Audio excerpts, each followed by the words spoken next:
Assalamualaikum warahmatullahi wabarakatuh. Saya Dina Oktiana dari Prodi Akuntansi dengan NIM 0501522261. Di sini saya akan menjelaskan perkembangan Pancasila dalam konteks sejarah dari masa ke masa, mulai dari awal kemerdekaan, RIS, demokrasi terpimpin, Orde Baru, dan reformasi. Perkembangan Pancasila dalam konteks sejarah dari masa ke masa.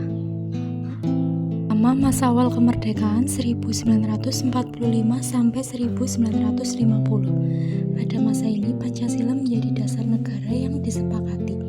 Namun implementasinya belum sepenuhnya terwujud karena fokus utama adalah mempertahankan kemerdekaan dari agresi Belanda.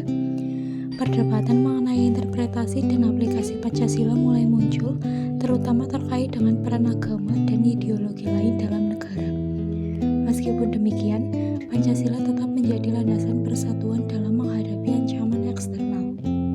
Yang kedua, masa Republik Indonesia Serikat RIS 1949 sampai 1950 dan demokrasi liberal 1950 sampai 1959. Periode RIS merupakan masa singkat dengan konstitusi yang berbeda dari Undang-Undang Dasar 1945. Namun Pancasila tetap menjadi dasar filosofis negara. Pada masa demokrasi liberal, sistem multipartai dan kebebasan pers berkembang pesat. Namun stabilitas politik terganggu oleh seringnya pergantian kabinet dan konflik ideologis. Meskipun demikian, Pancasila tetap menjadi acuan dalam kehidupan berbangsa dan bernegara. Meskipun interpretasinya juga beragam. Yang ketiga, masa demokrasi terpimpin 1959 sampai 1965. Di bawah kepemimpinan Soekarno, demokrasi terpimpin menekankan pada persatuan nasional dan anti-imperialisme.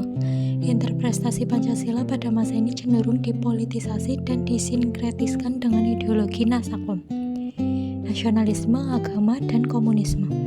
Meskipun ada upaya untuk memperkuat persatuan, praktik politik pada masa ini seringkali otoriter dan tidak sesuai dengan nilai-nilai demokrasi yang terkandung dalam Pancasila. Yang keempat, masa Orde Baru 1966 sampai 1998. Orde Baru di bawah kepemimpinan Soeharto berupaya memulihkan stabilitas politik dan ekonomi setelah periode demokrasi terpimpin. Pancasila dijadikan sebagai ideologi negara yang tunggal dan wajib dipahami serta diamalkan oleh seluruh warga negara melalui program P4, pedoman penghayatan dan pengamalan Pancasila. Meskipun stabilitas tercapai, praktik pemerintahan pada masa ini seringkali otoriter, korup, dan tidak demokratis. Interpretasi Pancasila juga cenderung dimonopoli oleh pemerintah. Yang kelima, masa reformasi 1998 sampai sekarang. Masa reformasi ditandai dengan runtuhnya Orde Baru dan dimulainya proses demokratisasi.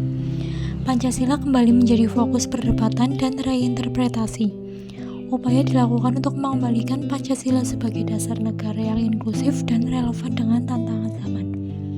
Kebebasan berpendapat dan berorganisasi dijamin, namun tantangan seperti radikalisme, intoleransi, dan korupsi tetap menjadi perhatian utama. Berikut nilai-nilai Pancasila yang masih relevan bagi generasi muda saat ini. Pancasila sebagai dasar negara dan ideologi bangsa Indonesia memiliki peran yang sangat penting dalam perjalanan sejarah bangsa ini. Nilai-nilai Pancasila tidak hanya terbatas pada ranah politik dan pemerintahan, tetapi juga harus diterapkan dalam kehidupan sehari-hari. Masyarakat Indonesia diajak untuk menjadikan Pancasila sebagai pedoman dalam bertindak dan berperilaku. Misalnya dalam kehidupan bermasyarakat, nilai persatuan dan kebersamaan harus dijunjung tinggi. Dalam dunia kerja, prinsip keadilan dan kesetaraan harus diutamakan.